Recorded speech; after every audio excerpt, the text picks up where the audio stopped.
I need to turn off these notifications.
What's up, guys? All right. So I'm live here with Kelly. She's one of the traders that reached out to me for one-on-one coaching. So we're gonna do a little live one-on-one coaching here. Um, Let me make sure I can share my Discord here. 1 second.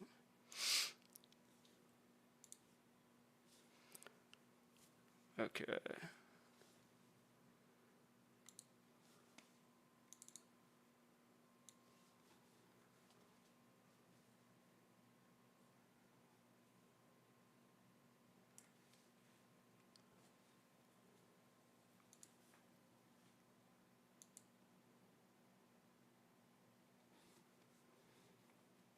Okay. Are you guys able to see the this her chart?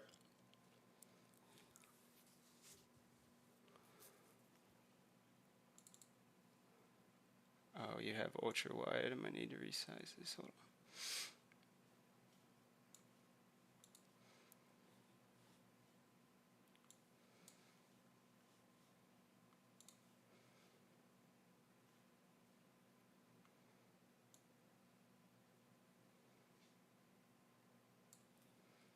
Okay. Are you good, guys? Can y'all see this?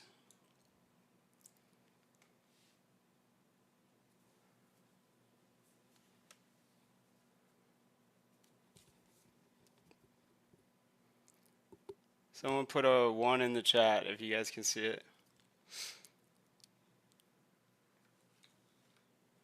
Okay, awesome. All right, Kelly, so if you want to go ahead and introduce yourself. My name's Kelly. I've been trading since November, or trying to trade, learning to do it. Um, it is very challenging, so yeah, I'm excited to do this. Um, uh, I love crypto. I've been doing that for uh, gosh, almost a year and a half now. Um, and yeah, I'm kind of addicted to this, so I'm happy for the help. All right, and so are you currently profitable? Um, I will make really profitable trades, and then I might and then I won't stop trading. Like I should take that day off, and then or like that the next day, and then I'll trade again, and then I'll make a bad trade. So like you'll win a lot and then give back a little bit of it, or give it back. Yes. Gotcha. Yeah. Okay. And if you could define your top strengths and weaknesses as a trader, what would that be? Um. My well, let's start with weaknesses. My biggest weakness is FOMO. Like, like being impulsive and like wanting to FOMO into a trade, like not waiting. Um, God, my strengths. I mean, I think I'm starting to understand the market better. Like I don't know what my strengths Oh, are. you're I'm good. No worries. sorry. So we were talking a little bit before the call. So you were saying that you're struggling with holding on to your trades, like letting your R&R play out, um, and you're struggling with hesitation taking trades. Is that right? Yeah, like I'll see a W there and a double bottom. This indicator, I feel like I need to take some of the colors off or something. This is well here you can see a double bottom. Like I didn't get in on this one because I wasn't feeling confident enough, and this thing it went away without me. Right. Okay. And yeah, if you just want to switch it to the indicators that you normally use, that's fine. Uh, okay. So you struggle with holding on to trades, and what causes the hesitation? Do you always hesitate, or is it only after a loss, or what kind of like mindset are you in when you're hesitating? It's more often after a loss. Okay, so you'll take a trade, it'll be a loss, and then you'll see a trade again. You won't take it, and then that one will be the winner. Yeah, that happens a lot. Yeah. All right. And any other struggles that you have besides FOMO, holding on to trades and hesitating? I round trip a lot of trades. Okay. Oh, I think one of my strengths is probably scalping. Like I turn a lot of winning trades into losing trades that, I mean, in a matter of like 10 minutes, I can be up like $100 or, in like an hour. And but I don't take the profits because I always think it's just going to keep going. So I Like think greed. I'm trying to, yeah, I'm trying to turn a scalp trade into a swing trade. Gotcha. Okay, so you don't really have a predefined plan when you're entering a trade. I don't have like I look for the double bottom. Um, I mean, sometimes I'll do measured move,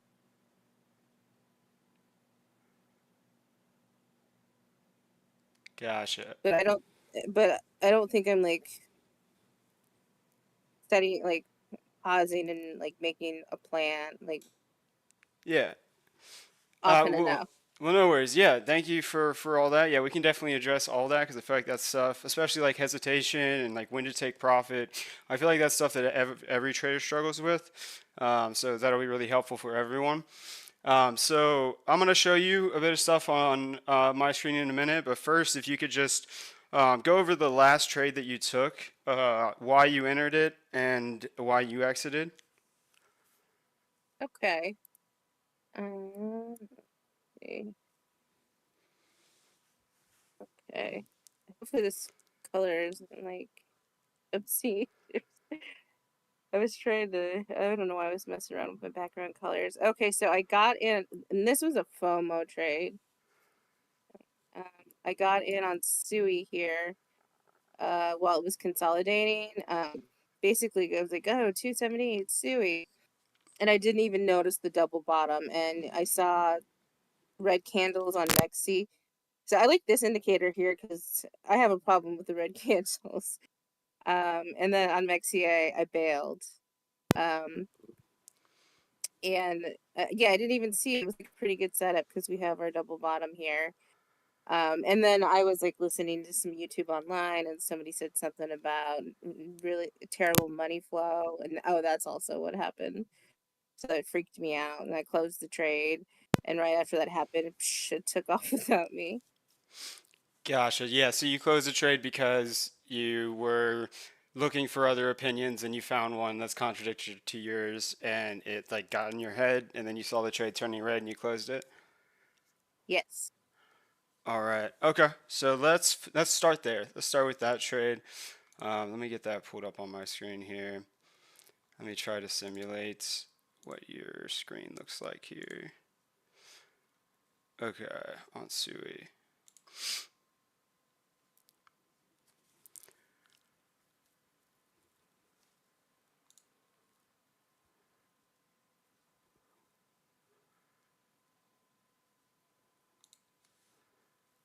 Okay.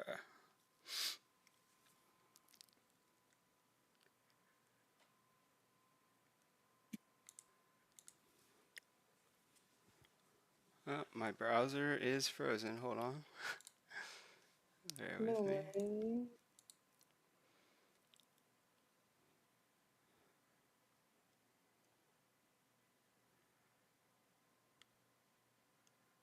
Okay, so while I'm waiting on my computer to stop dying, so you entered the trade because it was at a support level?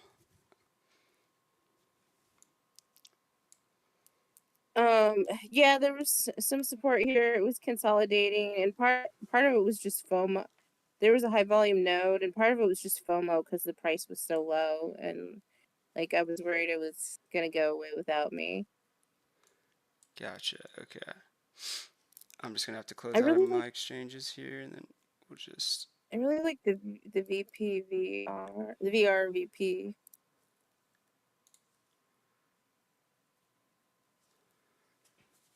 Yeah, okay.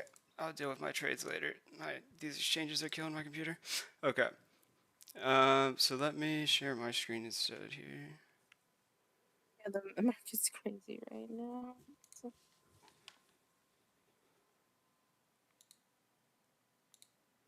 Okay.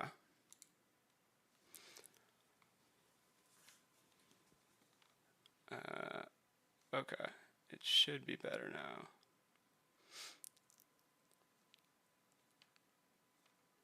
Man, what is going on? Sorry, guys.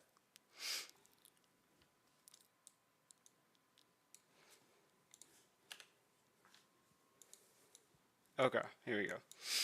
All right, so let's look at Sui. So you entered somewhere in this consolidation. Can you see, or let me share it in Discord to you too, so you can see. Uh, I just put it on my TV too, so I can see what you're doing. okay. Oh, wow. Okay, my browser just crashed. Hold on, guys. Might be for the best. Restart it here.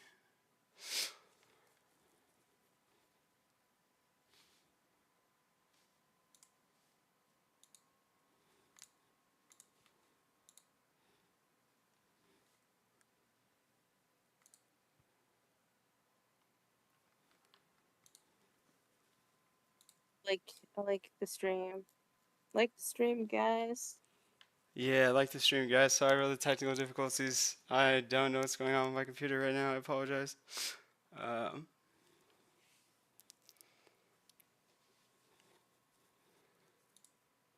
okay. Okay. Sorry about that, guys. Should be good now. Okay, cool. Okay, so let's look at the Sui trade. Everything seems to be running faster now. Let's go. Okay. So if you can see the stream, so I'm guessing you entered, let's see, somewhere. Was this today or last night? Today. Okay. Like, Oh, a this is couple the wrong hours chart. ago. Oops. Let's see. Okay. So you entered at 278.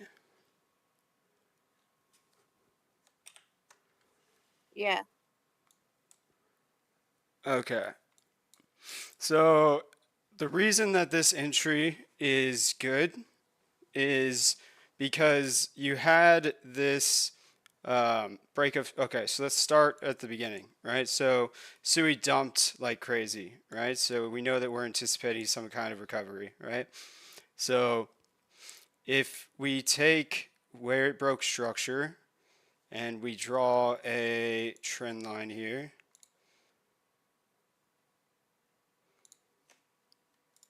we can do two of them here, make the point. Okay. So we had downtrending momentum here that we broke and retested as support. After that, we broke structure bullishly right here. That means that we were forming lower highs and lower lows, and then we formed our first higher high. We came down and we retested like the demand order block where we came from, and then after that we broke structure again. So, and this is on the 5 minute, and then let's see. So from that, did we get 15-minute structure there? Yeah. So even better. So we broke out of the downtrending momentum. We broke our 5 minute structure. That led to breaking our 15-minute structure. So we now know that we're in a 15-minute bullish trend, right? And you were looking at these vector candles on the left, probably thinking, oh, look, it's going to go recover these. And it did. But you're probably getting too zoomed in on the 5 minute and you didn't have a plan. So if we know that we broke our 5 minute structure bullishly here, then we know that this up and we broke out of this downtrending momentum here, then we know that this long is valid as long as this low does not break, because this is our bearish break of structure. So when you're seeing it consolidating in this tight range here, what you can do is you can draw, so whenever it comes up, it forms like a first high and a first low. If you take your Fibonacci tool and you set it to like a range deviation area, which is you just change it to percentage and you do zero to you do 0, 100%, and then 25% on both sides. You'll notice that you could have your stop loss be if a candle closes below this 274.56 level, because other than that, this is just ranging. So ideally, you can get entries at the bottom of the range, but it can definitely get emotional whenever, because you entered sort of, like if we look at our range here, hold on, let me take this 50, 75, and 25 off, and let me make these white. Make it a little bit easier for you to see here. So if you notice 278, you entered in the middle of the range. So Yeah. you're watching your trade go into profit, into loss, into profit, into loss, and you're like, you know what? I don't want to lose money. I'm just going to cut it. Is that about right? Yes. So the best thing to do is to make sure that you always have a plan. So if you're entering at 278, one thing that you'll notice is this previous high is right here. We're just consolidating on top of previous highs. So there's no reason to exit this trade unless it closes beneath 274.56 and exits the range. And what you'll notice is if you set the trade up like that, so you had your long at 278, and let's say your stop is here, and you're targeting the vector candles to fill. It's not a bad trade. It's like a 2-to-1 trade. Now, what you can do when you notice it's ranging is you can add to the trade when it comes down. Like this was an SFP here. Like you probably exited right here. It came down. It failed to break the range and closed back above. If you add there, the risk to reward becomes way better. And you're thinking logically instead of emotionally. You're thinking, hey, I don't want to be holding this long anymore if it breaks 274.56 and I kind of FOMO'd into the middle of the range. How can I fix this? Well, I'm going to average down if it comes down towards this bottom area of the range discount around like 275. And then by doing that, you're increasing your risk to reward. You have a clear invalidation point, and you want to make sure that the amount of money that you're using in the trade is not like that money is gone when you enter the trade. So you should never cut a trade because you're scared of losing money.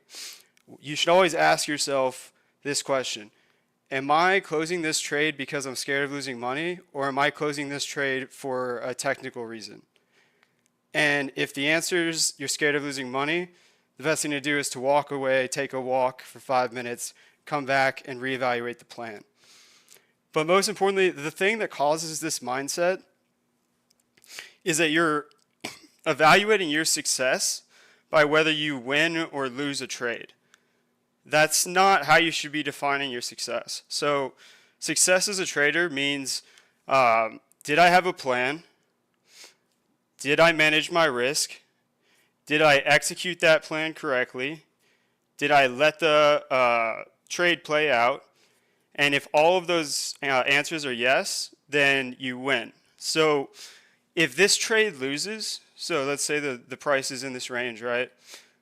You entered, you kind of FOMO'd on this rise, you averaged down, still within your risk. It came up, maybe you didn't take any profit, and then it gets stopped out. You need to reframe your mind so that that is not an L. That's not a loss. That's a win. Because you executed the trade properly. You understand what I'm saying? Yeah. So when you define it that way, the only way that you lose a trade is if you close a trade for like an emotional reason, or before the trade is invalidated, before it hits your invalidation point, or if you over leverage and over risk yourself and you're risking more than 1 to 3%, or if you just don't have a plan at all, right? Which, like, getting FOMO definitely falls under the not having a plan, right? So it's okay to like FOMO and want to make sure that you get in on a move, as long as you calculate it first. So let's say that you see this green vector candle coming up here, right? And you say, hey, and you FOMO long at the top of that, right? You're in an uptrend above here, but most importantly, internally, you're in an uptrend above here, right? So at the very least, your stop loss should be like a liquidity sweep guard away from this low. And then like you still would be in a profitable trade, right? Like your RR is not as good, but you know, you don't know how high this is going to go, right? Maybe this goes up here, right? And in terms of like holding this trade or determining when you should take profit, so what you can do is, so the trade breaks out, breaks this high, forming a new structure. Now, this confirmed to be not a range deviation. Okay, that's a little more complicated. We'll get into that later. But what you can do is you can take a ray and you can draw it across the first high or low.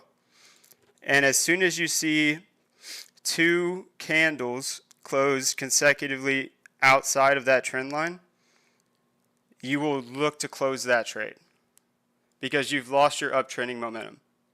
So in that case where you FOMO'd long here and you had your stop below the internal low because we put in a new structure high here, so our structure low is here, and then you exited like, let's say on this like kind of recovery here, you would have made 1.45%. It's a 1-to-1 trade, but you wouldn't have, you know, held all the way down and round tripped it and lost, right? Because these vector candles are probably going to get filled down here, right? Does Yeah. that kind of make sense? Yeah. So it's a That'd little be easier to see if I pull up like just a standard chart here. So let's go to SUI. Yeah. So if I'm entering a trade, alternatively you could do like the more macro trend line, but since you did a FOMO entry, that wouldn't be. Whoa. Hold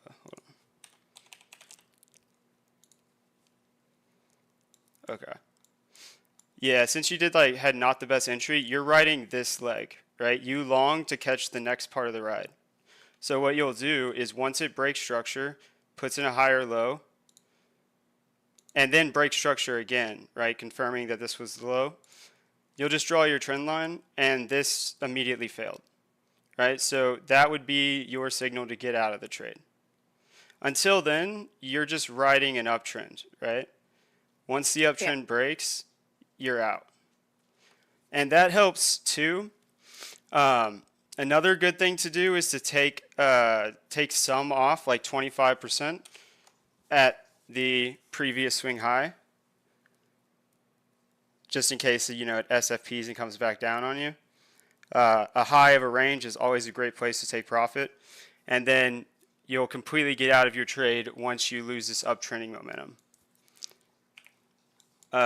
So it's easier to see. Let me pull up Bitcoin here.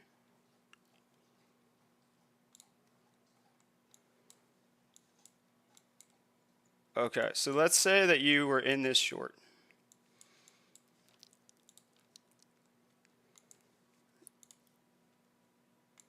Let's say that you were short from like somewhere in here, right?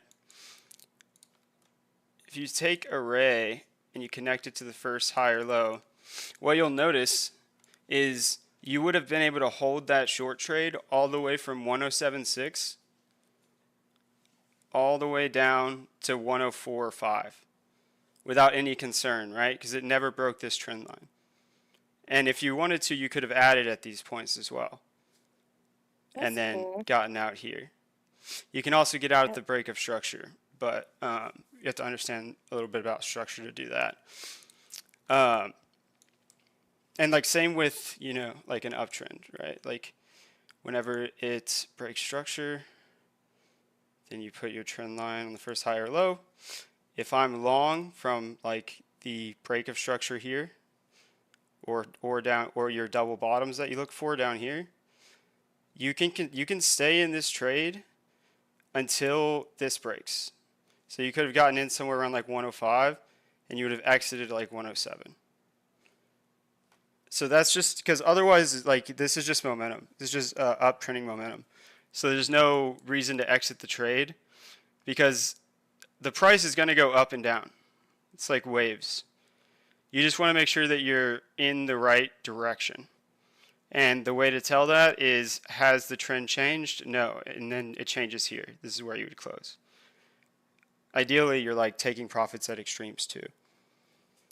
Um, does that make I like sense that. about like how to know when you're wrong? You mean like if it crosses, it goes through the trend line, so like you're no longer in upward momentum. Right. So like if I'm like watching a YouTube video, like let's say I'm long from here, or maybe let's say even I'm long, I FOMO'd in here, right? And I'm in a drawdown.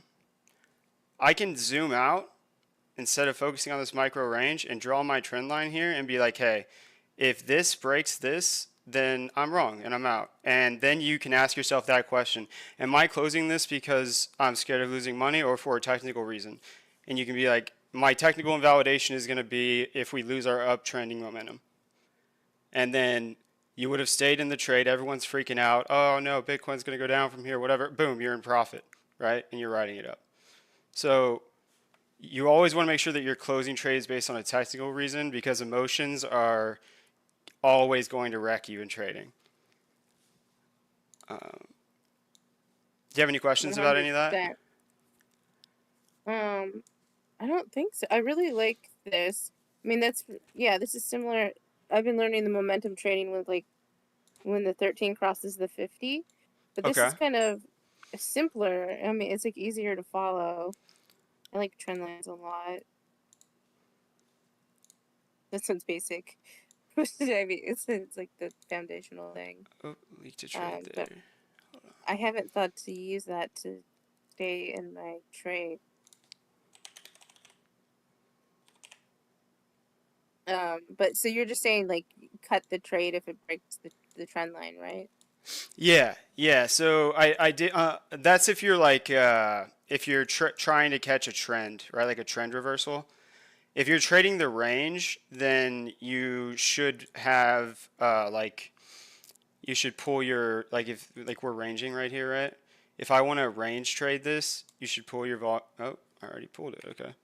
Yeah, you should pull your volume profile, and you should be entering at the extremes of the range after a break of structure and targeting the other side of the range.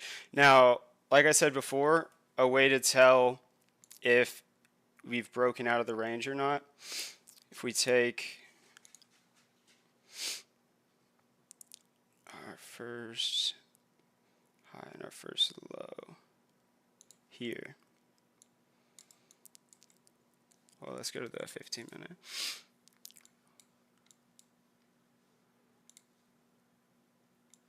Let's just pull it using the volume profile here. Okay. So a good way to tell. So I had it right before. Sorry. Doing it live, folks. Yeah, it's the first time, the first low. Yeah. So we're in it. You wouldn't consider this a breakout of the range until it breaks this 125 level, right? So let's go back. Let's pretend none of this price action's here.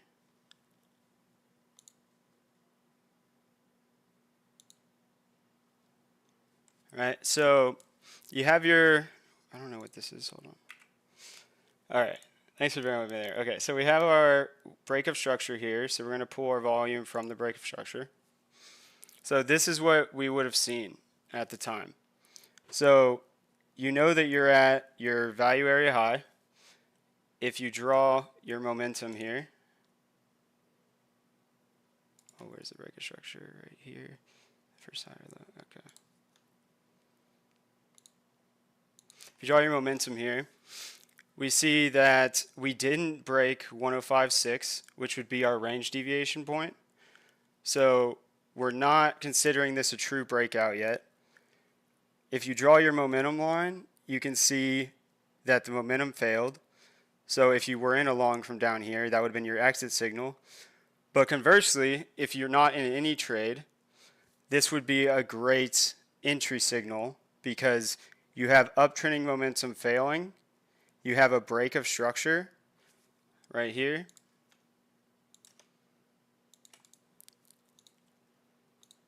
and now we have a plan, right? Now we're saying, hey, I'm entering this. You'd probably try to enter on a pullback. Say you get in here. You give yourself room for getting wicked out using your 125%, and you're targeting the bottom of the range, right? Which would be the previous low. Because we failed to put in a higher high, fell back into the range, we'd be targeting down here. So then if we did that,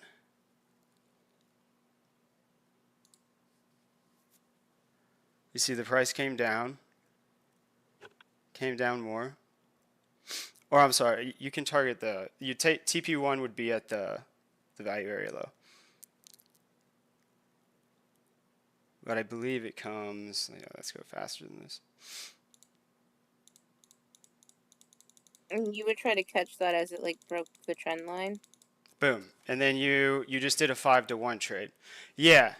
So you see it breaking momentum. You see it failed to push past our range deviation, break of structure, losing momentum, and you enter that trade targeting the lows TP1 at what our value area low was before, which I believe was like right here.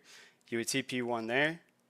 You could even TP1 at the previous point of control, which was like right here. And then TP2 at the value area low, and then your final TP would be at the bottom of the range. Now, so that you don't round trip that, right? Same thing. We're going to take our break of structure, which is here. We're going to grab that high. We're going to connect it to the first high or low. This is I am wrong, right? This is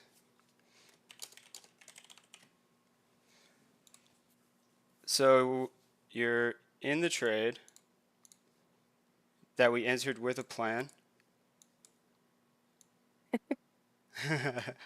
And then we have our targeting the lows.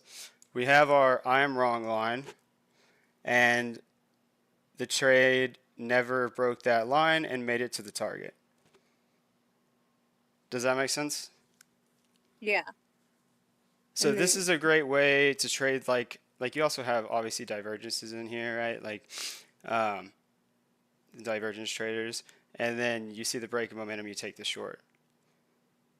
Now, you said you like to look for double bottoms, and you said that you entered long here, I believe, right? And then you closed it early, like here or something. Is that right? Yeah, I entered like I caught the knife. I entered like really close to the bottom. Okay. So like here? I like on the little yeah, like there. Okay. Okay, so And I probably exited like uh the blue moving average. at the blue moving average. Okay, so that wasn't bad. So you probably entered on the golden pocket after the break of downward momentum, and you're targeting all the liquidity from these shorts, and you closed it for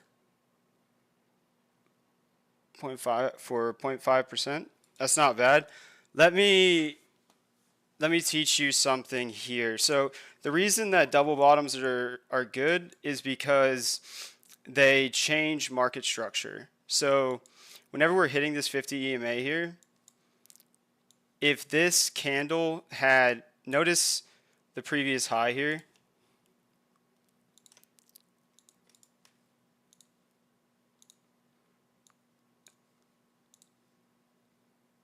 So the candle that broke the 50 EMA, notice how it strongly pushed through the previous high and closed at its high. So when you see that, that's a sign of strength. And at that point, you can be like, okay, I was happy with my profit here. If it falls back to the previous high and loses it, I'll cut it and I'll take my profit, right? Because this is only internal structure at that time. So you can't be positive it's going to keep going up. But once we break this high here, or sorry, not that high, I apologize, this high. Once we break this high here, now we have broken external structure. And so you would be confident to continue holding that trade up until right here, when on like a smaller time frame, or like when it hits your risk to reward rate. I don't need to explain that much market structure stuff for you right now. But let's say you were aiming for a 3-to-1, right? If you were aiming for Yeah. that, you would have hit your 3-to-1, and you would have been able to close the trade. Now, you could have drawn your momentum also and rode it, and you would have closed at 104,460, which would have been a 2-to-1. If you were like, I don't want to close this because it's going to go to the moon, just remember, this is your I am wrong line. So, Yeah. sure, maybe it could go to the moon, and maybe you take, 20% off here and 20% off here, and then you're like, I'm going to let the rest of the 60 ride. Well, you should close it here. Does that make sense? Yeah. Okay, cool. And this time, I think I closed it just because everything sentiment was like so bearish. Yeah. Like, and so I thought like the way people were talking, I thought it was gonna roll over. I didn't think it would. And I think I had been kind of round tripping some trades, and I was like, I have to take the money. And then, Yeah. of course, So that happened. so that's perfectly normal. Every trader struggles with that when they start trading, and a lot of that comes from not understanding market structure, and more importantly, not understanding that 90% of people are emotional and wrong.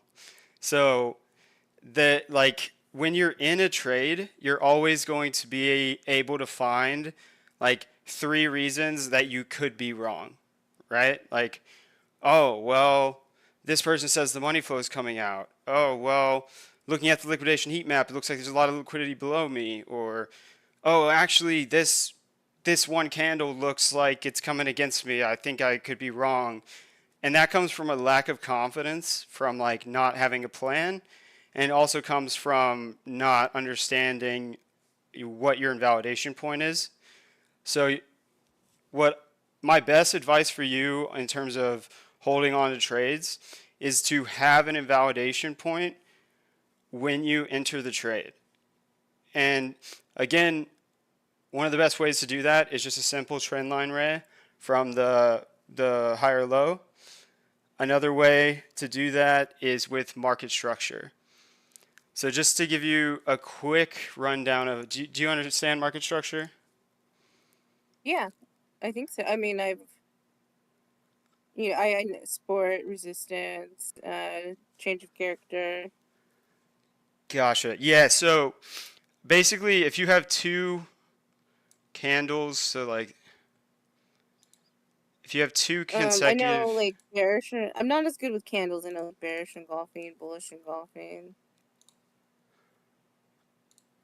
yeah, let me just give you like a real quick rundown of market structure.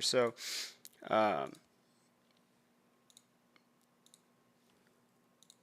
so in order for something to be a valid high or a valid low, at some point in the move, there has to be two consecutive candles moving in the same direction, either up or down, right? So, like, for example, this right here would not be a valid high because it's red, green, red, green, red, right? So even if this was to come up and take that high, that would not change market structure. In order for market structure to change, we would have to take this high because there's two green candles in a row. Same thing here. This would not be a valid high, but this would be. Does that make sense? Yeah. Okay. The I So like I so, know these things. like you watch a million videos on these things, and then like it takes a while for it to click. Like, Yeah, yeah, and it's not hard. People just make it hard and complicated. Basically, if you're looking on like your 15-minute time frame to see when we break 15-minute structure after this downtrend, you'll notice that we don't break 15-minute structure because this is only one green candle until here. Until um,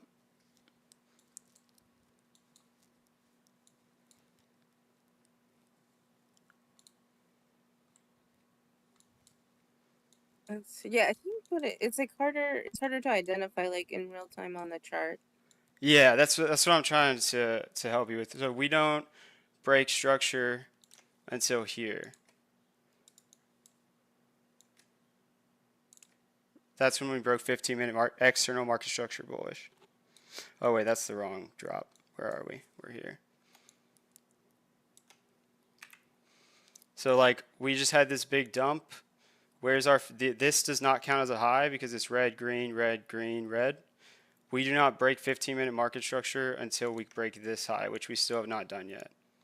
So our 15-minute structure is still bearish externally, but our 5-minute structure is bullish like externally. So you're trading a 5-minute trend. So that's how you know like the strength of the trend you're trading too. Like understand that you're trading a 5-minute trend. So like when you see this momentum break, or sorry, when you see 5-minute structure break bearishly, you'd be out, which this is 3-minute structure in here, but like when you break, let's see, yeah, like here, when you break it bearishly, let's see, that's not a valid high, that's a valid high. So we broke it here. So this would be your invalidation structure wise. That doesn't have to make sense. I can go back and rewatch that, but in terms of the other stuff that I said about like having a fib with 25% on both sides and like the trend line and everything, does that make sense? Yeah, the fib makes more sense. The market structure. So like that kind of it looks like a little double top after the double bottom. That doesn't break structure. So this wouldn't break structure on the 5-minute because your last valid low on the, or sorry, valid high on the, because this is not a valid high. Your last valid high on the 5 is here. So externally, your structure break on the 5-minute would be here until you put in a new high. Now on the 3-minute,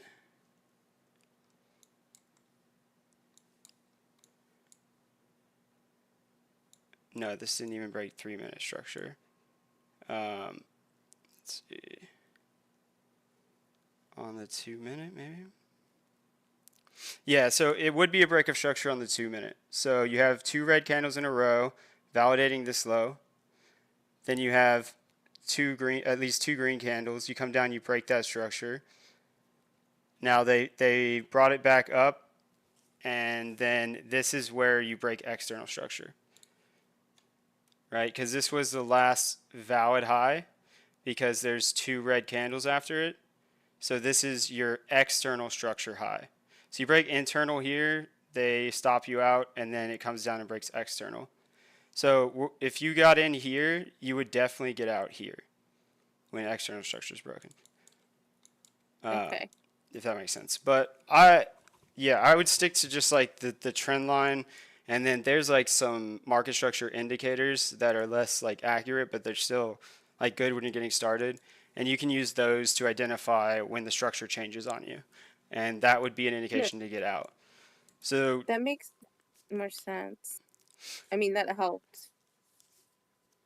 yeah, so you should like, so what I would advise you to practice on in terms of holding trades is ask yourself, am I exiting this trade because we've lost bullish momentum? Am I exiting this trade because the market conditions have changed, the structure has changed? or am I exiting this position because I'm scared of losing money? And if the answer is I'm scared of losing money, then you should reevaluate your plan. Say, I already considered this money gone when I entered the trade. This is my gas money to get to work. If I know when I'm wrong, technically, and when that happens, I'll exit the trade. Because Okay. what happens is whenever you trade without a plan, is you'll win a lot and you'll be up a lot, and then it will turn on you and it'll come back to entry, and if you move your stop to entry, it'll just stop you out. So the way that trading is profitable is because of your risk to reward. That's why you don't define your wins or losses by whether the trade won or lost. It's whether you executed the plan properly. Because if you're taking trades with at least a 2 to 3 risk to reward, you can lose 6 out of 10 trades and still be profitable because you're letting the trade play out and the wins are a lot bigger on scale than the losses. Yeah. Okay, I really so like that, those questions that you have. the what? Oh Those yeah, the questions, those few questions. questions. I Yeah, love that. yeah. I would like write that down like in your journaling. Like, am I closing this trade because of a technical reason, or am I closing this trade because I'm scared of losing money? And you should never close a trade because you're scared of losing money. If you're scared of losing money, it means you risk too much. It means you have too much on the trade. You should be able to say, hey, this money's gone as soon as you enter the trade. And it should be 1 to 3% of your portfolio. Um, okay, so we tackled that. FOMO. So let's talk about FOMO. So let's say you didn't buy this and it ran away from you and you're getting real FOMO up here, right? Mhm. So what goes up must come down, right?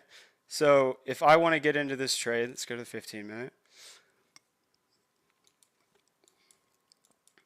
If I miss this bottom and it ran away from me and I want to get into this trade, what I can do is I can pull my fib from high to low and let's get a normal fib here. Let's see. Okay. You can buy anywhere under the 0.5 fib. So if I miss this trade and it ran away from me, when it starts correcting, I'm looking to buy anywhere under here, ideally like in this range. Do you know the reason for that? No.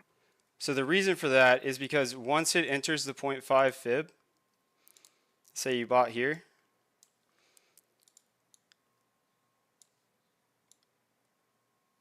it's a 1 to 1 trade from the low to the high, right? Because if you're Oh, FOMOing in up here and you're wrong, you're risking 1.18% to make 0.32%.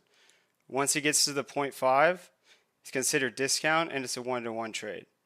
Now, if it gets to the 618, it becomes like a 1 to 5.2 to get to the high, and then it's a 3 at the 786.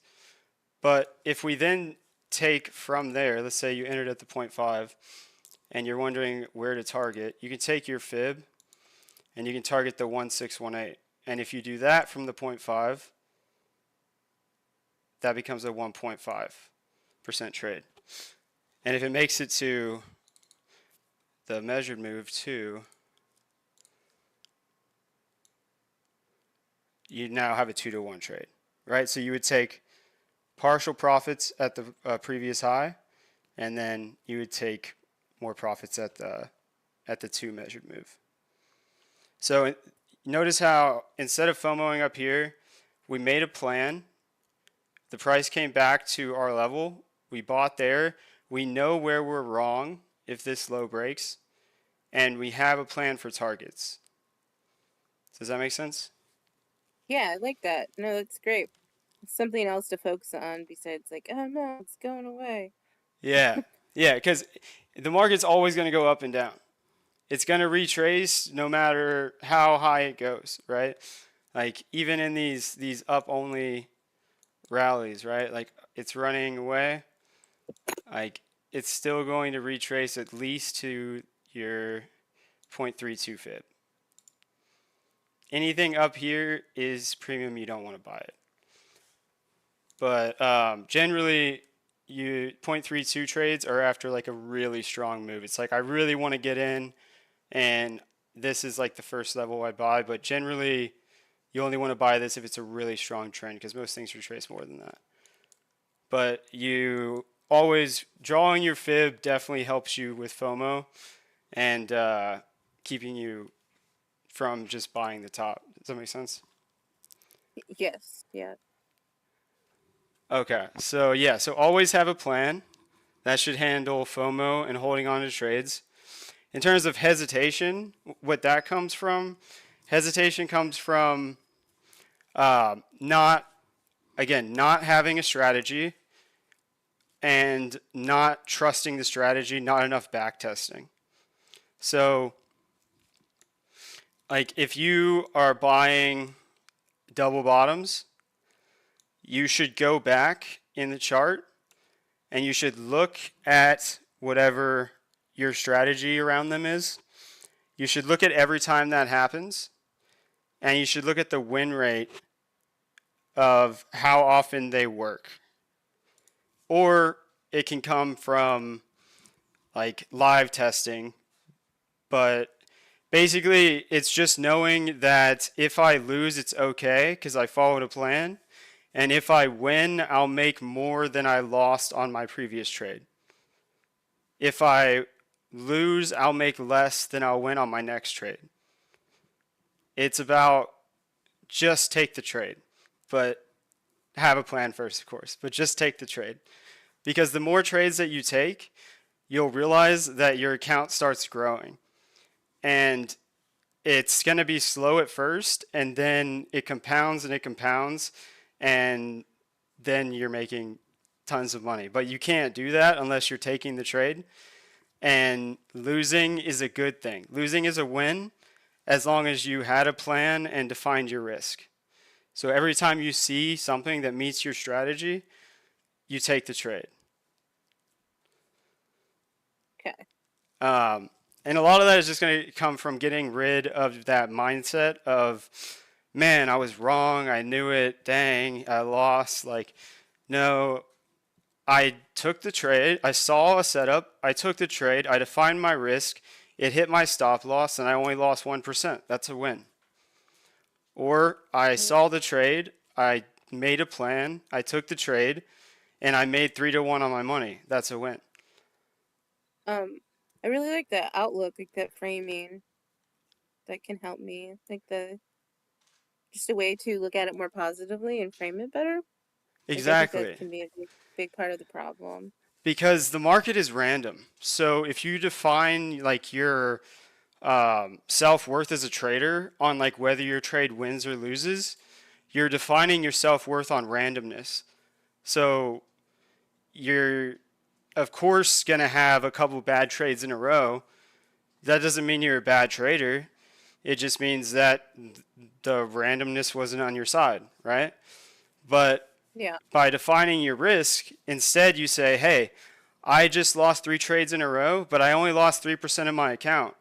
And on the next trade, if I take a 3 to 1 trade, I could make 3% of my account on that trade, and then I'm right back to where I was, and then I continue compounding, right? So even if you lose 3 trades in a row, the fourth trade can win that back as long as you have a plan. You're letting your trades play out by drawing the I am wrong line or using fib targets like that, and you're just letting, and you're not closing too early. You're letting the move happen that you're planning for. Does that make sense? Yeah. Yeah. That's really helpful. Okay, I so think so much. I mean, so much of it is like the psychology of it. So finding a better way to think about these things and not just getting freaked out. yeah, and an easy strategy that you can use for like the easiest way. Hold on. Like an easy strategy that you can use as a beginner, like if it's ranging, like first you have to be able to identify, is price doing this?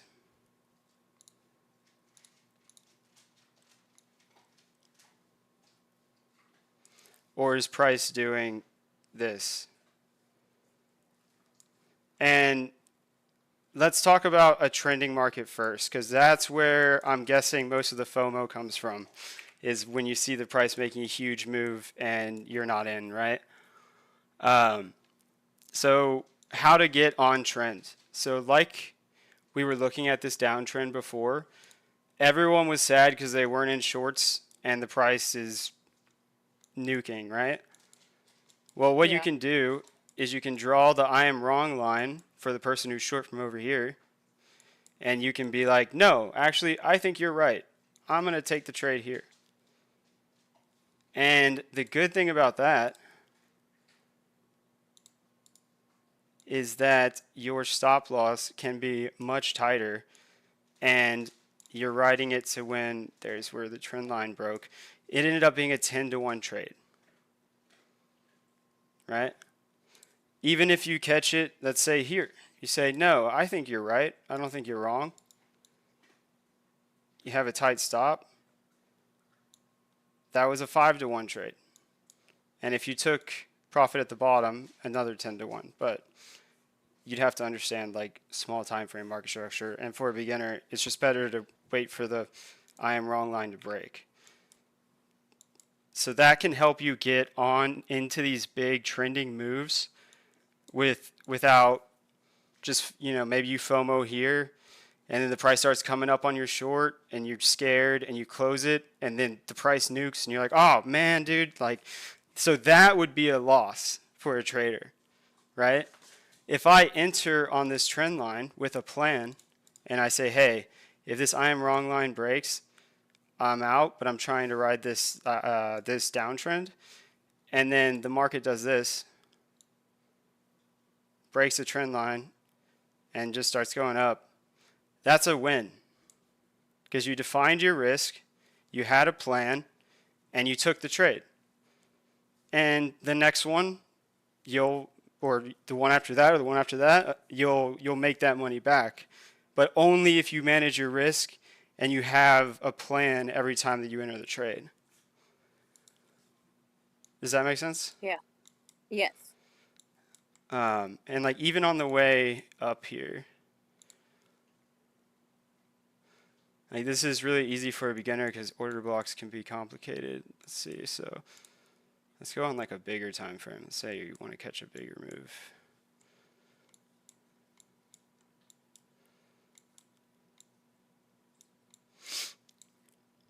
Okay, so let's say like I want to get it on the short from the top. So this is a perfect example of when you're wrong, right?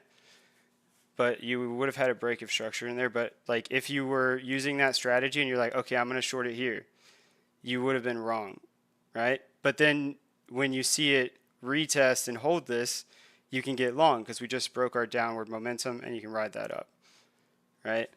And when do you get out of that trade? You get out of that trade when this trend line breaks, so up here, right? So that's a perfect example of why taking the trade is so important, right? So I'm going to get on this macro trend. I'm going to short here and target the lows. That's an 11-to-1. You get stopped out. You say, okay, let me reevaluate. It holds the trend line. You say, okay, I'm going to get long. Stop loss below the low, and I'm going to ride it until that trend line breaks, which would have been right here. It's a 4-to-1. So the 1% that you risked here, you got 4 times that back by not getting emotional, making a plan, and executing that plan. Does that make sense? Yes. Awesome. And let's see. Greed. Yeah, so the market always goes up and down. You can always get back into a trade. It's not just going to go straight up. Sometimes it goes straight down, but it's not going to It's not going to go straight up. Always have the, again, that's greed just comes down to like the I am wrong line, or some sort of way that you have an invalidation point when you enter, and or sorry, take profit when you enter. Whether that's fibs, fibs are great for new traders to know when to take profit. So like if I take a fib from here to here and I'm in a short, I'm going to take profit at the 1618. Right? Like let's say I got on to this short here, somewhere like in here maybe. Yeah, or anywhere, or up here. Let's say you got short on this break of structure here. Where is this move likely to go? Well, to the 1618. So I'm going to take a little bit of profit there, right? And then where's the next spot I take profit? At the 2 measured move at 1024. So by doing that, by having a plan and letting your trade play out, stop loss above the high, you took a 2-to-1 trade. And you would have gotten out here when the I am wrong line failed. So you would have got a 1.5 times your money. Does that make sense? Yeah, you can just get out when it breaks the line. Well, yeah, but I'm And saying like in terms of taking profits, right? Because if you didn't take profits at the, um, or I'm sorry, you're taking profits at the fib. My yeah, take, yeah, no.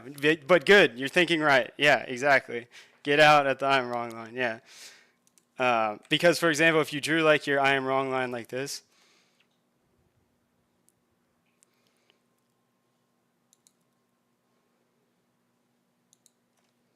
and you didn't take profit at the fib here, then that trade becomes,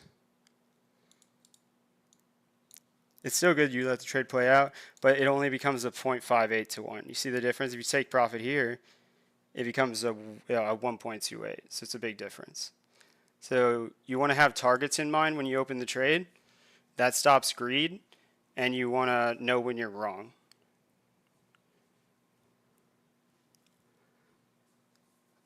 Do you have any other questions for me about any of this? when we first talked, I was talking about how I entered Sui, and I was talking about double bottoms and like EMA crossing, and you said you were gonna tell me that the EMA crossing was an even better entry than the double bottom. Yeah, so you have it with the 13 and the 50, right? Yeah, it's just TR main one, like when the Yeah. red crosses the cloud, the EMA cloud. Okay, so Oh, yours is. Uh,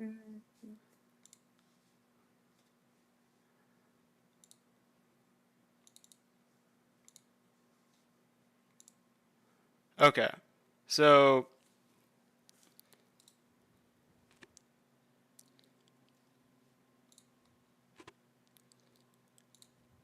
okay. So if you're taking a trade when the 13 crosses the 50, don't take the trade here. I mean, you can as long as you have a plan, right? If you're taking the trade here, stop below here, as long as you have a plan. But the better way to get in on trend is to wait, like instead of getting in like up here, is to wait for the retrace and to buy underneath these EMAs. So once these cross bullishly, when the price comes underneath, you can long this. And then what you're doing is you're targeting the high, the previous high, at least your first target, and your invalidation is if it crosses back below. And in doing that, instead of having a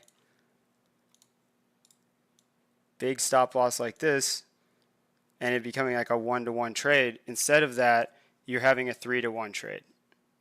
And yeah, if you were targeting 3-to-1, it hit, even if you entered like right when it went down here, it's still like a 2-to-2. So, and like that's a great way to get on trend. So instead of entering when like this cross, whenever this crosses, right? Because you would enter down here and it would go against you. Notice how when this downtrend starts, the 13 crosses the 50. And where is the best spot to short? Well, the best spot to short is right when the price comes back above both of them. It is basically zero drawdown, right?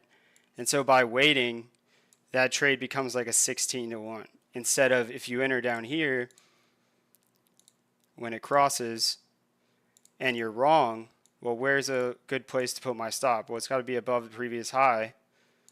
So, I mean, even to get a 3 to 1, I mean, I would have to be targeting like zero, right? So it's like, it's all about finding those good RR opportunities. Like, again, the 13 crosses the 50, you're buying underneath. This stop is going to be dynamic, right? Because it's going to be if it crosses back under. But your stop is there, and you're getting a 6 to 1 trade. And there's a video on this in my channel. But like, for example, here would be a loss, right? So it crosses back, these cross, you're buying underneath, and then it crosses back underneath here. You only lost 0.66%. Whereas like just to the high, you're aiming for a 1.79. So if you take enough of those, right? Losing this, okay, I lost this one, and then I made 6.82 here. I caught the reversal. Or That's helpful or because a lot I'm of times, I'm oh, wrong. sorry. The price comes back above, I short this and I target the lows. And I made a But that's 3 to 1. helpful because a lot of times when it crosses, it's like in a free fall for a minute, and so I mean it's not exactly like a good time to enter. Yeah, I mean I'll blow your mind. So like every time that it crosses like this, yeah, you could get FOMO and you could short and it may work out, but again, trading is about what am I risking to gain, right? So I'm I'm risking 2.52%. If I wait until the price comes back above here, like the price comes above both. Now this is a pretty strong downtrend. If understanding structure, you could put your high above here, but even if you closed it, let's say you entered, you got invalidated, you closed it, they cross bearishly again. This trade, you would re-enter when the price is above here. It gave you a bunch of chances, never closed above, right? So you lost that trade, but you risked 1%, but you got in here,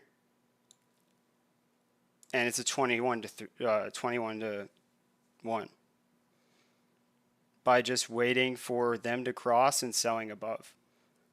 And this will happen over and over again on every time frame with every EMA, right? So these EMAs cross. Where am I buying? I'm buying when the price comes. Let's see. Price comes below both of them. So this didn't really give you a chance to get in. You would have bought here, and then you would have got out here, but you could have switched directions. Either, yeah, you could have switched directions right here.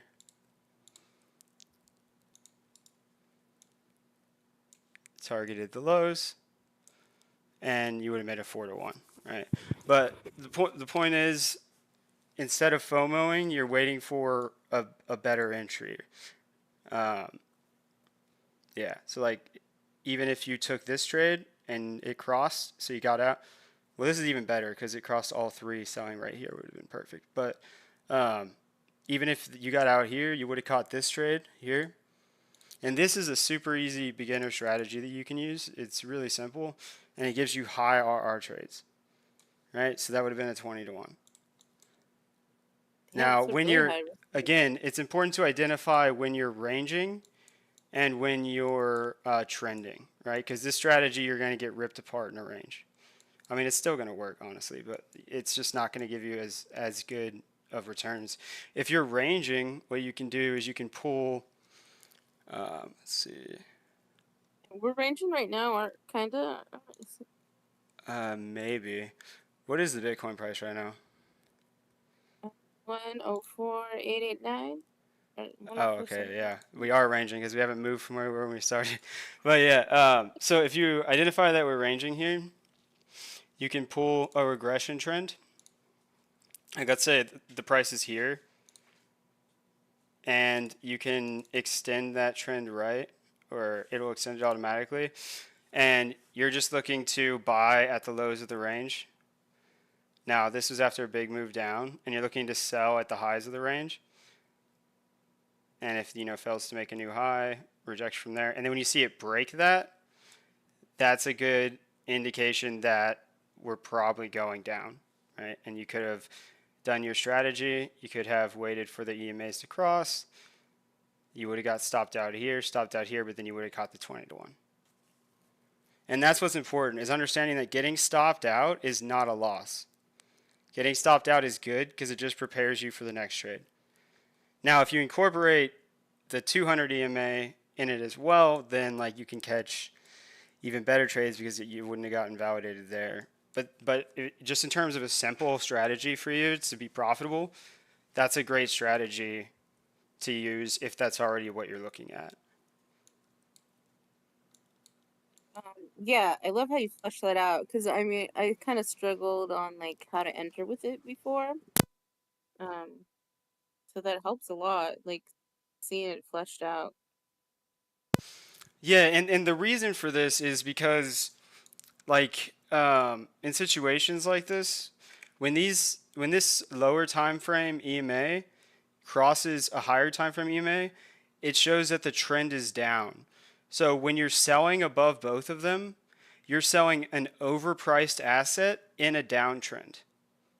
So that's how you can understand the strategy in your brain, because that's how I work. I like to understand, like, well, why am I selling above this line, right? Well, it's because I identified the trend is down. My short-term EMA is below my long-term one. I want to sell it when it's expensive and then write it down. You're selling an overpriced asset in a downtrend. So that's a good way to look at it. Or you're buying an underpriced asset in an uptrend. Does that make sense? And you're always taking profit at the previous high because you're just trying to get on trend for the next move. And then you'll have your, I am wrong line once you break structure again. So it would be here. And you'd get out of the position here. So you would take profit at the previous high. So you just take profit and you would leave some in the trade? Yeah. So uh, for you, I would suggest taking 50% out at the previous high because that's already like a 2 to 1. But like realistically, if it crossed down, you'd probably get out somewhere like here. So it's like a 2.8 to 1 already, right? So if you take 50% out here, then you let the rest ride, and then you get stopped out with the other 50% here. The other 50% still made you 0.39%, right? So by taking profit at the previous high, you assured that you at least made a 1.5 to 1, and then it ended up being like a 2 to 1. Does that make sense? Mm-hmm. Yeah, Because, and I think, oh, sorry. no, you're good. Go ahead. I think part of my problem is like all in or all out, and yeah, like the trade will go away from, and it takes off after that sometimes. Yeah, that's why you Or leave some in, right? And you can use like your fib target. You can be like, hey, I'm gonna target the 168 or the 1272, which it is the next place it hit. But especially, and you're gonna scale your 1 to 3% of your account, whichever you pick, like you can scale that based on what your invalidation is, right? So I know if this EMA crosses back down, the furthest the price could be would be probably like right. Oh, that's the wrong. Get out of here. That's the wrong thing. Would probably be like right here or something, right? So I know that a 0.48% is my out, my strong out. So I'm gonna risk what 1% of my capital at whatever this is, right? So then off of this 1% move, you end up making a lot of money. You end up making 2% on your account and getting out here. And Don, to answer your question and knowing when to get out with this strategy specifically, if the EMA crosses back down, because we're using the EMA to determine trend. So if the trend changes, you're out. So this strategy is super simple. It's a great way for new traders to make money. And like I've shown you, yeah, like it can get you a bunch of 20 to 1 trades, and you have a clear plan when you enter. You know what your first take profit is, and then you know what your I am wrong is, and then you just ride the trade from there. Hey, what's up, Alex? How you doing, buddy? Um, yeah. So, do you understand why trading it this way is better than just buying the cross? Um, you mean like waiting, getting in on the highs? Right. Like instead of like FOMOing in, like if you FOMOed in on the EMA cross here, like your risk to reward is bad, right? Like you would have been risking 1.77%. Whereas if you wait until the price is below both of those and you got in like right here, it crossed down here, you're only risking like 0.5%. And then you're like, okay, I lost that one, on to the next trade. You see it cross again, you buy underneath both. It never crosses back, so the trade's not invalidated. And you end up writing that one up to a 10 to 1, right? And you Yeah, and have, you get a better stop loss. yeah, it's about what am I risking to gain? And then you have your I am wrong line. You take out 50% at the previous high, right? Which is already a 4 to 1. And then your I am wrong line break is here, which is a 6. Oh, it's the devil got you out. But yeah, like, and it's clear entry conditions, right? So if you exited here and you're like, oh, I think the trend's going to continue, I'm going to try to ride it again, right? And you enter here, and then it crosses down against you. Where's that? Right here. You only risked 0.25%. And that's why it's important to identify when the price is ranging and when the price is trending. This is a trending strategy, like how to get on trend. Do you have any questions about that one? Do you always do you always do it on the 5 minute? No. So this works on every time frame. So let's go to the 15 minute. Let's look at a few. Right. So on the 15 minute, it crosses here bearishly, and I wait until the price comes above both, and I short. My invalidation is if it crosses back up. Take profit 1 would be at the previous lows, which is a 2.5 to 1, and then it ends up running away from you for like a 20 to 1, right? Same thing here, right? They cross, I'm waiting, I'm patient. 15 minute comes below both. I get invalidated here for a 0.34% loss whenever it crosses back down here. It crosses again. I'm like, okay, I'm ready. I buy underneath here. It never crosses. Take profit 1 at the previous high, 2 to 1. I already made twice the money that I lost in the last trade, and then this one ran away from you. Turned into like a 5 to 1. So it's about understanding that, did I have a plan? Did I execute the plan correctly? And then whether the trade ends up being a win or a loss is not a reflection on you as a trader. What's a reflection on you as a trader is, did I follow the plan? Did I follow my rules? Did I define my risk? And if you do that, even a simple strategy like this, now remember, only use this when the market's trending, can make you extremely profitable, as long as you're following the rules. Yeah. Like there was like a chance to take it here to previous highs. There was another chance here, it failed. Then we wait till the price gets above here. We short, it comes down and comes against us. Crosses again, we sell here and we catch the big move, right? And you could have taken profit somewhere in here, but yeah, it works on every time frame, like even like the 4 hour. Let's pull up the 4 hour.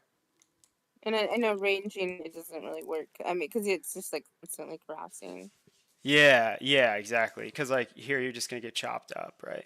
But we see that a downtrend starts, a strong move down. Where do I want to get in on this? Well, I'm gonna wait till they cross.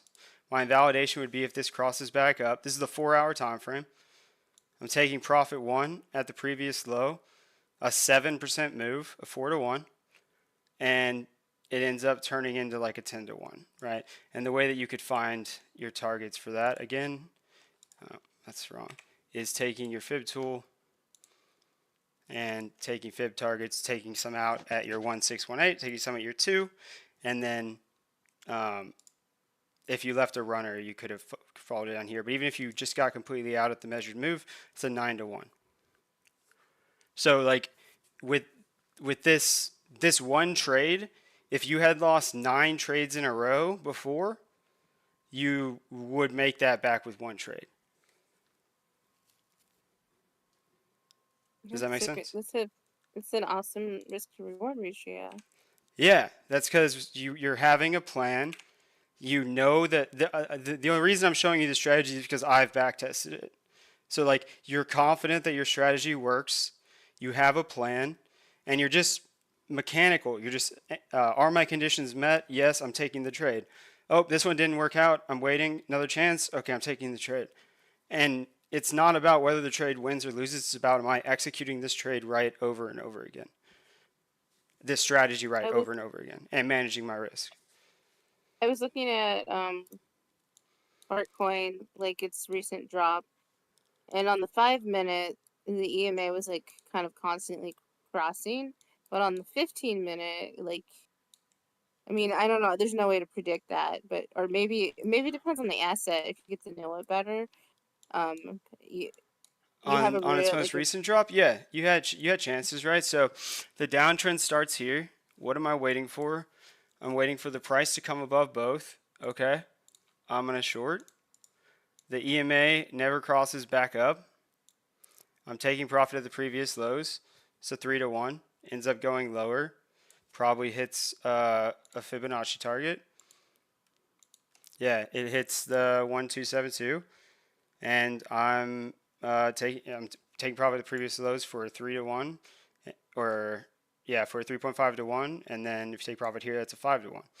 So it's about being patient, right? It's about not buying this chop, not FOMOing in here and getting stopped out. It's about waiting, having your conditions. I'm shorting here. If this EMA crosses back up, I'm out. It doesn't, profit. You even could have done it here, right? You could have shorted above the EMAs. It never crosses back.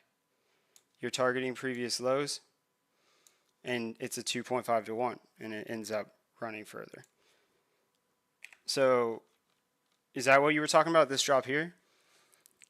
yeah, that's it. Yeah, the exact same drop. I just noticed on the 15 you get a much longer drop with the EMA crossovers than the 5 minute. Oh yeah, for sure, and it's gonna be true with like the 1 hour too, right? Like I mean, when Fartcoin was down here at $1, it was ranging here, right? Even if you tried this strategy in the range and you took a loss here and you took a minor win here, stop at break even, and then you see it a strong break out and then it comes down here. I mean, if you enter here, it doesn't matter if you lost the last 4 trades. If you buy this one and it doesn't cross, I mean, you're in the move, right? And you caught the 30% move. But by managing your risk and knowing when you're wrong, you had a minor win here and 2 losses and then a major win, right? Because you're following a back tested strategy confidently.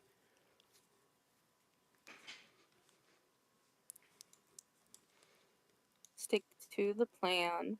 Yeah, you should always have a plan and it should be mechanical. All right, does that make sense? Do you have any other questions about that? No, no. Yeah, and no questions. It does make sense. This is really helpful, especially for like the ADHD brain. Like it's a really like simple, straightforward plan. Like easy to follow. So let's talk about ranging markets. So Like I told you before, you're trying to decide if your market is doing this or if your market is doing this or this, right? If it's trending, you're going to use the trending strategy I showed you or any strategy that you find and backtest and works. In a ranging market, you're going to let the range develop. You're going to use your first high and your first low whenever, sorry, this is the 1 hour. Let's go on like a smaller time frame. Let's look at like a small, okay, this is a good range. Okay, so you're going to take your range.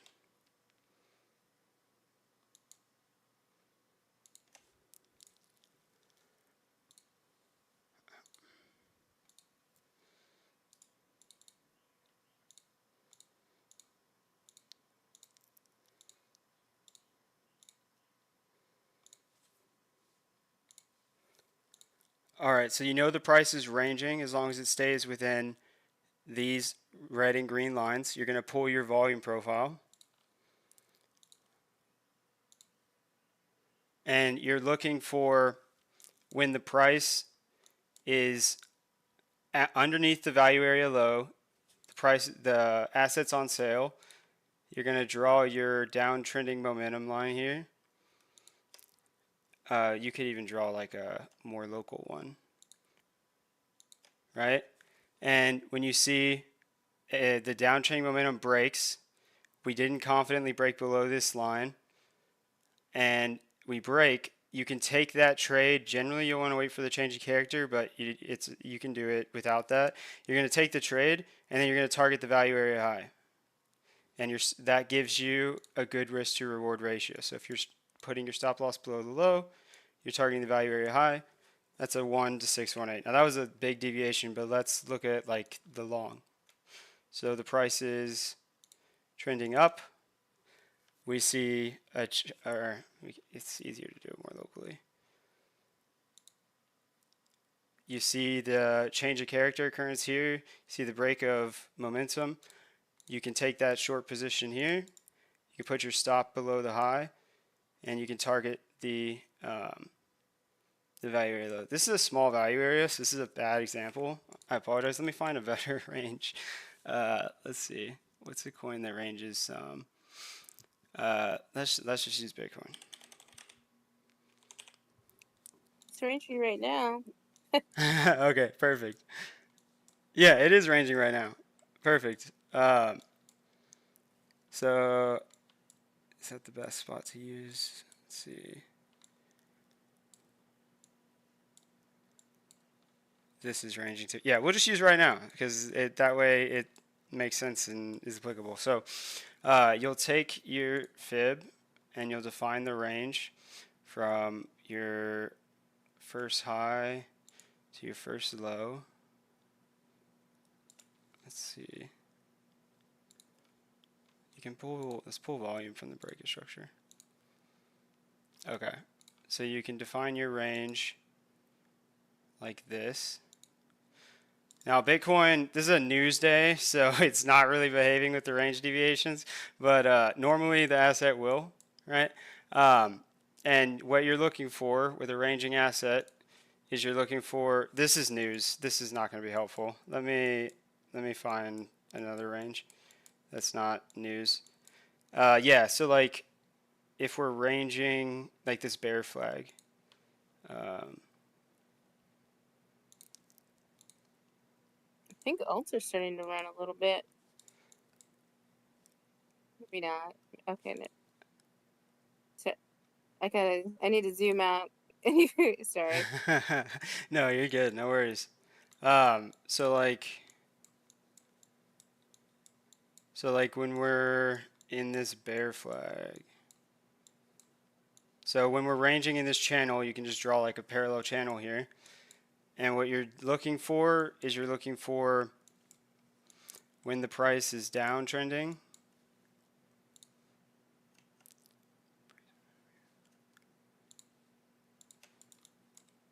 So we know that this is a break of momentum here. And we come up and break structure here. Bitcoin stops you out, but again, you can use this to find a stop. This is getting complicated, but your stop could be down here. Generally, you won't get wicked out like that. You can buy the bottom of the range, and then you're just targeting the top of the range. So if you did that, targeting the previous high, that's an 8-to-1 trade just off of the parallel channel, right? Same thing. We come to the top, we don't break out of it. You're waiting for the momentum to break, right? You're looking for the momentum to break, and we take. It's a little different in a flag, but like having like 3-to-1 is a good spot to take profit, right? So you're looking for the momentum to break, and then you're taking profit at like a 3-to-1. It's man, I wish I could find like a good range.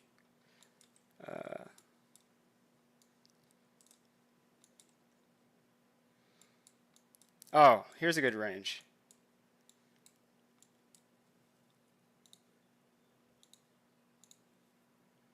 Yeah, okay. So when we identify our range here, when we're looking for deviations away from the range, so if we take our momentum line here,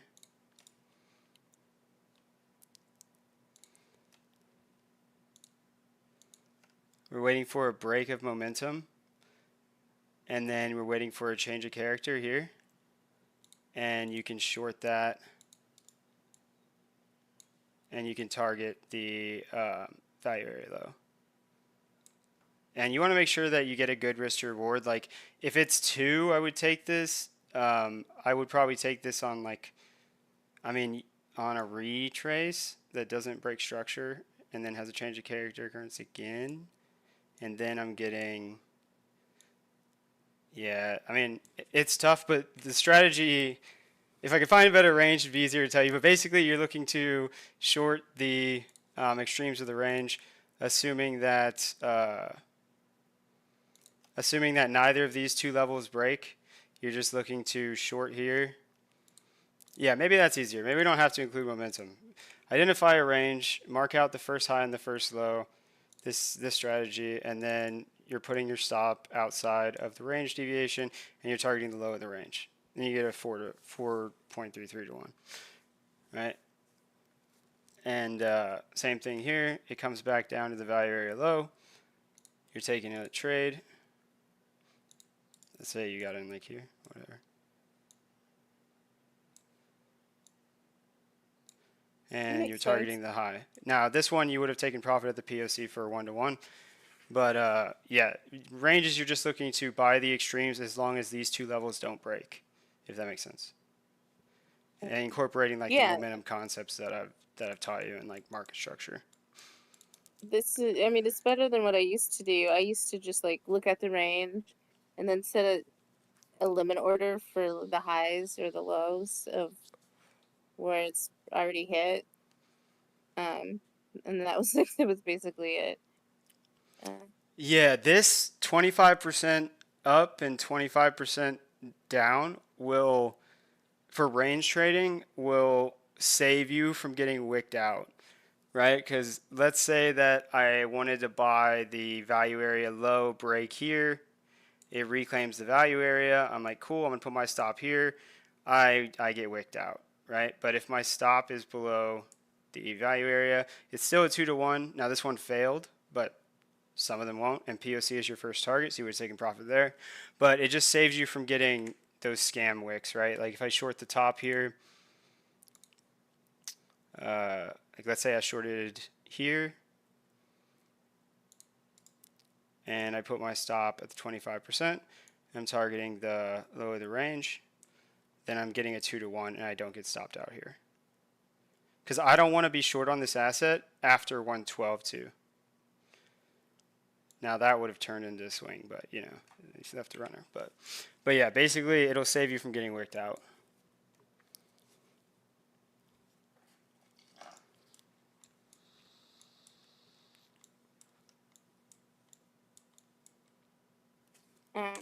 And that's good. I mean, it's more methodical than what I was doing. right? So here's another range, perfect example. If we're trading this range and you're looking to sell the extremes of the range. Now, generally, you'll want to pair this with like a breakup. We broke, see this uptrending momentum? We broke it here, change of character, stop loss above here, and we're targeting the value area low first, and then the low of the range, which we didn't get, but we got pretty close to it, right? And it becomes a 2-to-1, and you don't get wicked out. Same thing at the lows, right? If you're entering here on the break of momentum here, and you're putting your stop loss here. Oh, that's not a good example. Let's say the value area low, like break, change of character right here, right? You're putting your stop below the deviation, and you're targeting the top of the range. Should be here. Then you're getting like a 1.43 to 1. Now, identifying that you're also in an uptrend, and you're potentially looking to ride this to the next high, it becomes a much better trade.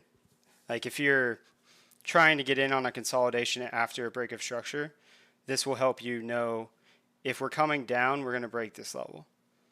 If we don't break this level, then we're not coming down. Notice how once we broke this level to the upside, we ran.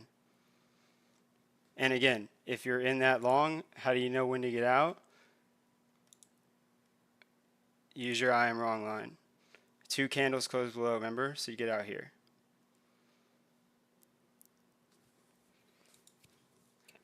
It was a lot cleaner, the trend strategy I was teaching you, but hopefully some of that made sense. But like identifying whether you're ranging or you're trending is important, and using a trend strategy in trend and a range strategy in range, and just making sure that you're always defining your risk. Notice how like a lot of these trades turn into like 6-to-1s or 12-to-1s or 5-to-1s, right? So understanding that, if you lose 3 trades in a row, don't hesitate on that 4th one, because that could be the 12-to-1, right? And you Yeah. know that your strategy's back tested and works. So it's just about getting the right amount of trades in. And then after enough trades over a long enough time horizon, your account just continues to compound and grow.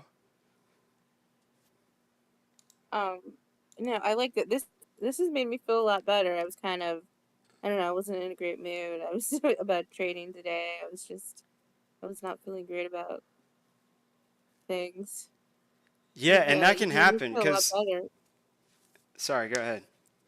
I want to say you made me feel a lot better. You've improved my mindset. Yeah, trading can be very isolating as well. So like it's a double-edged sword, right? Because like you want to be socializing with people and sharing ideas, but what you don't want to do is be listening to other people's TA, that like people that you do not like, that you do not see what they see, right? Like if you're trading your strategy, if your strategy hasn't been invalidated, to be crass, I don't give a fuck what anybody else says until my invalidation is hit, right? They could say we're going to zero. They could say we're going to $1 million. I don't give a fuck. I'm just waiting to see if this EMA crosses back over, right? Like, say whatever you want. I'll get out if this EMA crosses back over. Like that, like it has to be methodical like that. Does that make sense? Yeah. Yeah, you gotta stick to the plan. Yeah, like you said, I think you said like a machine. Like don't Yeah. get out unless it's been invalidated by your plan. Yeah, and I don't know if you're in our Discord, but it's in the description. It's a bunch of actual real traders, and if you need people to talk to about trading, it's a great place to go. We're always talking, always sharing ideas, and if someone has an idea that's contrary to yours, stick to your rules and just tell them good luck. I hope it works out, right? Like it's not, there's no ego in trading. It's I have a plan I know is profitable, and I'm executing it 100 times. And I know that if I execute that plan 100 times, and I'm focusing on a win, is did I execute my plan correctly, not did the trade win or lose. Over a long enough time horizon, I mean 3 months from now, your account could be 5x what it is now, as long as you're following methodical rules and you're defining a win or a loss by, did I define my risk? Did I define my entry conditions? Did I only get out when the trade is invalidated? Did I take profit at previous highs and fib levels? Did I leave a runner and get out at my I am wrong line? And if the answer to all those questions is yes, then that trade, and then the trade hits your stop loss and you lose, then you still won. But if you are reflecting and journaling and you're like, oh, I was in this trade and somebody said something and I got emotional and I thought I could be wrong and I closed it because I was scared, that's a loss. So when you reframe the mindset that way, you're not basing your trading on random. You're not basing your self-worth as a trader on randomness. You're basing it on, did I execute my plan correctly? I like that. Yeah, it's Awesome. just it's something better to focus on. Yeah, no, I mean I've been doing a lot of emotional trading. I was doing really good. I have like really good weeks, and then I'll do bad and start revenge trading, and then the emotional trading just like gets worse and worse and Yeah, but don't worse. you notice how that's random? Like you're saying, I have, sometimes I do really good and then sometimes I do really bad. That's because the market's random. So if you're trading without a strategy, you're going to do great sometimes and then you're going to do horrible sometimes. And I mean, traders who do that but still manage their risk can still be profitable, but not nearly as profitable as traders who have a plan, have a strategy, know it's back tested and works, and just focus on execution and just do the same thing over and over again, like a machine, and compound their account. Yeah. Okay, so we hit FOMO, holding on to trades, hesitation, when to take profit, greed. Awesome. Did you have any other questions? Um, what do you, so we're ranging right now. I was just curious, like, what do you think about what's going on with Bitcoin right now? Sure. Yeah, I'll give you some local TA. Let's take a look. Uh, Sort of. I guess today's like a crazy day. It's like today's like a better day to not trade. well, It's it's a news bouncy. day, so let's see.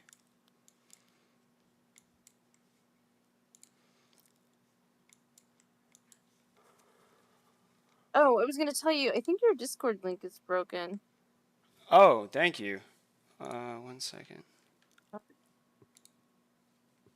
I It thought. says join Leapfrog Discord, and that's a Oh no, YouTube not link. that one. The free learning Discord. Oh, there's no link there. Really? Is it not in the description? Okay, hold on.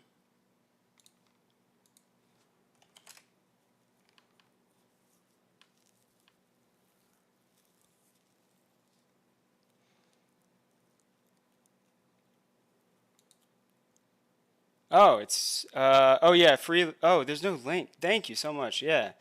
Uh, that's not helpful. Okay.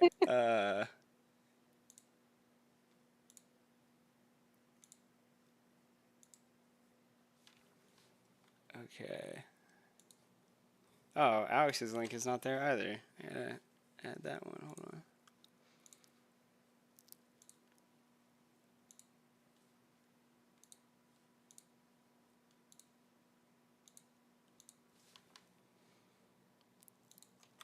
Yeah, it's kind of hard. It's hard to find like such these like specific Okay. these specific tips like these. Like it's really helpful. Like I don't know the way you've mapped it out. Yeah, everyone wants trading to be hard and confusing because they want you to keep coming back to them and need them. But trading does not have to be hard. That's the whole reason I revived Wave Cipher as a brand, is because I believe trading is easy and anyone can do it. Um, Locally though, TA, let's see. Let's look at the 4 hour. So we broke our downtrending momentum. 1 hour. Have we broken 1 hour market structure? So 1 hour high is way up here. Uh, well, the real high is at the top, but at least to break internal structure. So if we look at our range,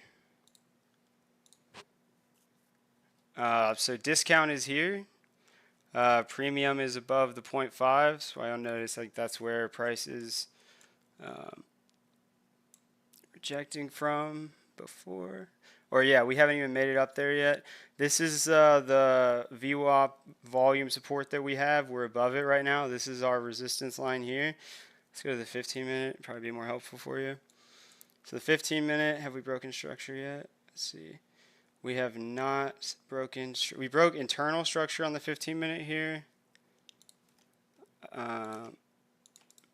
So what we can do is take our line from the previous low.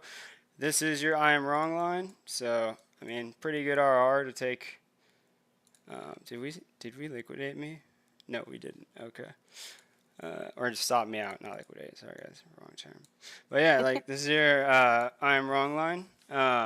My stop loss is here, so I shorted like 104.850, but let's see. Yeah, I mean, if this line doesn't break, then the uptrend should continue. Although we just SFP'd the high.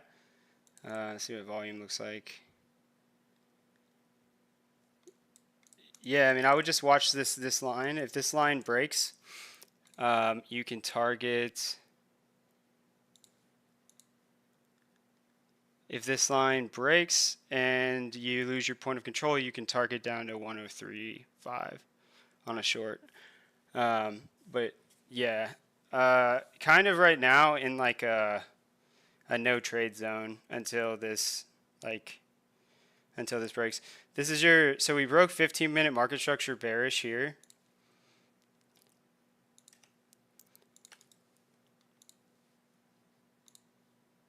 Which means in order to break it bullish, we have to break this high. So if this high breaks, then you're probably going to come for this liquidity up here. And yeah, this I would just follow this I'm wrong line here for the previous longs. You're in like, yeah, I would see if this POC holds and this line holds, but we just rejected from the value area high. I mean, you could trade the SFP.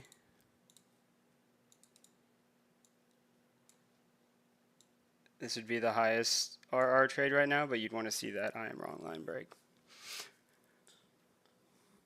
But yeah, we're just ranging right now. So I would just expect it to continue to range. And what would tell me that it's done ranging? Well, that would be if we break our, let's do a more macro one. Or let's do a local one, yeah. So I would say we're done ranging if we break 105.8 or if we break 103. Until then, I think we're just trading inside of this range. Premium is up here. We're in premium right now. Discount is down here, anywhere below this 25%. And that's why you get a lot of buying down there. And then you'll get a lot of shorting up here. But yeah, it's just trading a range right now. Which, that range trading strategy that I showed you, if this trend line breaks and we get a change of character on like the 5 minute or something, then you can look to take it to the low of the range. And it's 4 to 1. Yeah, that'd be local TA for you. Thanks. Yeah, that's helpful. Today's just like a tricky day, so.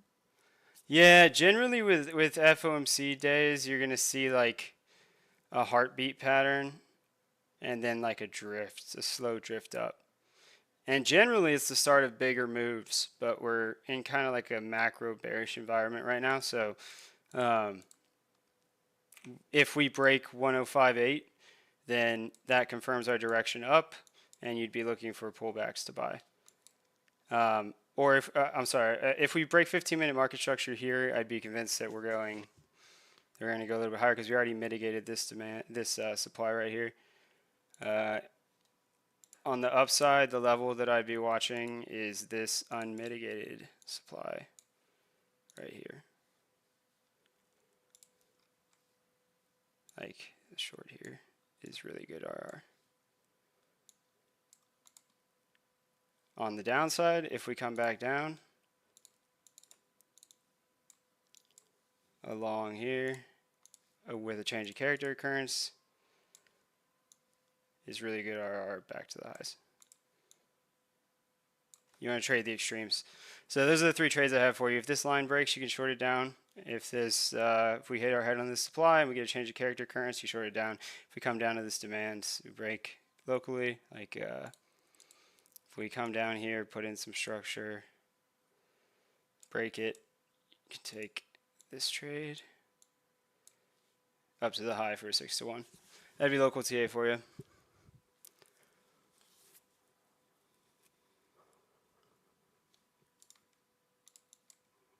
Thank you for your help. This is awesome. I can rewatch it. Yeah, yeah. Hopefully, a lot of people will get some value from this. I really appreciate you being vulnerable and coming on here with us. Definitely come hang out in the Discord with us. The link should be working now in the description as well. And thank you for pointing that out. And just remember, success is about having a plan and executing the plan, independent of the outcome. And yet, understanding that the outcome is random and you can't predict the market, you can only manage your risk and execute a strategy. So your self-worth is defined by if you're following your rules and doing the right thing as a trader, not by whether you win or lose a trade.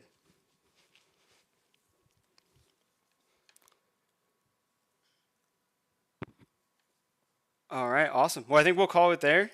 Everybody put thank you in the chat for her being vulnerable and coming on here. And I hope you have a great rest of your day. Thank you. All right, have a good one. All right, guys, thanks for watching. Let me know if you guys like this type of content so that maybe we'll do some more in the future. Just giving this a shot. Thank you for bearing with me on that. I know that was long, and I really appreciate those of you that watched through. Don't forget to like the stream on your way out. Subscribe if you're new here, and yeah, all of you guys trade safe. Much love, and have a great night.